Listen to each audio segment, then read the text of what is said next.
like to just start letting my people on Facebook know what I'm doing here at Mercy Village. And you watched the YouTube video that was the village when it burned.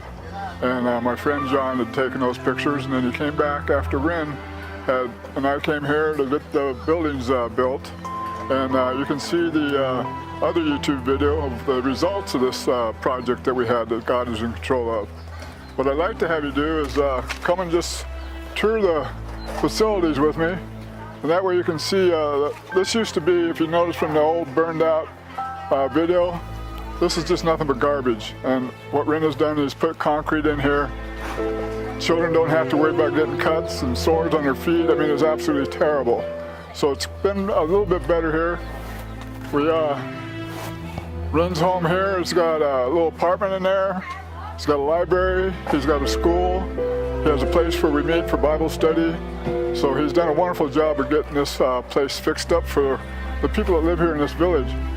These here are the homes, if you want to call them homes. I was told that our garages are better than 80% of the homes in the world. And I know Cambodia is not the poorest country in the world, but it is, as you can see, it's not one of the richest countries either. They moved from a thatched house in the village to come here to make more money. And this is what they live in. It's actually a furnace.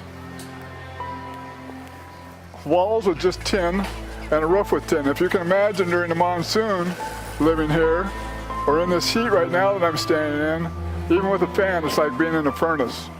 But if you look around the different flowers and stuff that Rin has done, look at the gardens here, look at the gardens over here.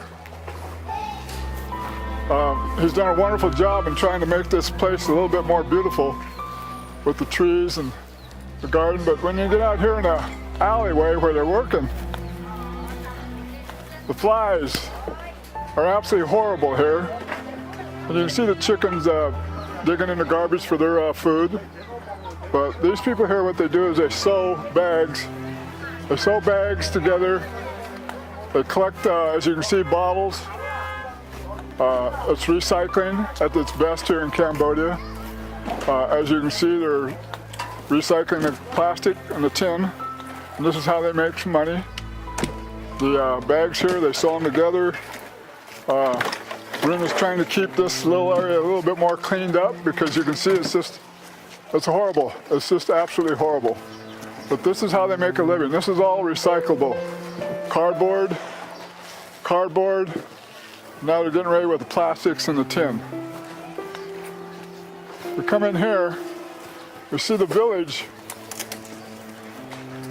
and how they live here and how dangerous it is for the kids. You see this little boy right here? It's just, I can't wait to get out in the village just to see the difference between Phnom Penh and the village out in the jungle. Smile for us, buddy. There you go. We'll take a walk through the village here and give you an idea how these people have to live.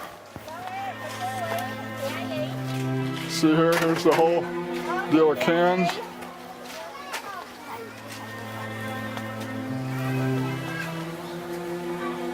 Kind of hard to even get through here to some of these places.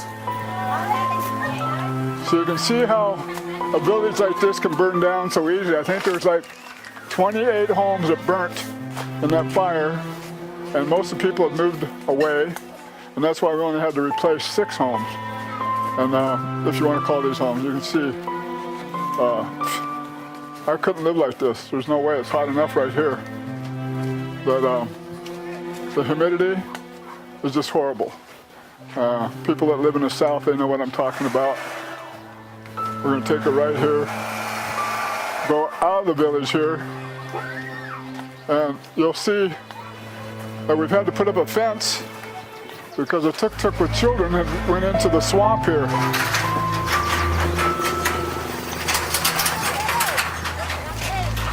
They came around a little bit too fast, and up here where the fence is, they come around that corner and they lost it and they end up in the swamp here. They call this a river, but it's actually a septic way. It smells so bad.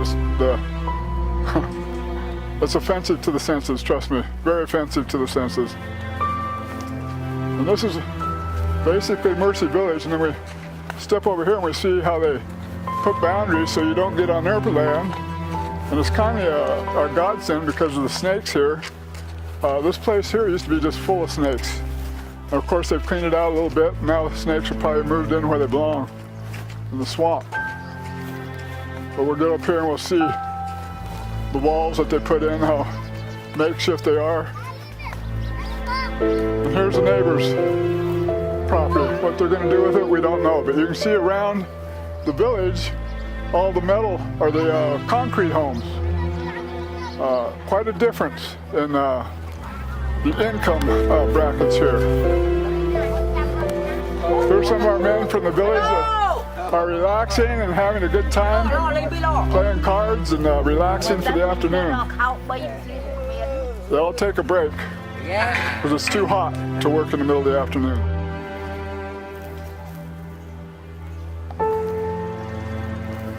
Back here, Ren had an idea for the women that work out front here to be under shade, and then they came along and built the wall and they wanted to just take down this cover. No, this is our property, that's yours. So now we have to figure out a drainage system for this, a gutter system, or these people are going to get electrocuted. So Ren has decided to maybe make this into a place for the small children to play and be out of the sun.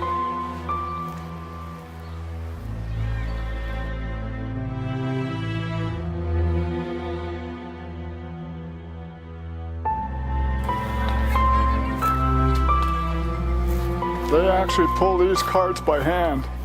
That's why the little handle right here like this. Because they actually pull it by hand, they'll go around squeaking a little squeaker and picking up garbage and recyclables.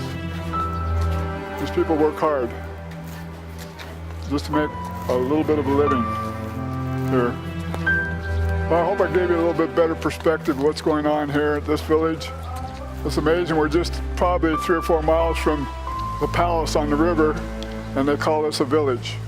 And it's because most of these people came in from the village, the thatched roofed huts, to these metal buildings that are furnaces, as I call them. I couldn't live in them. I don't think any of you could either, to be honest with you.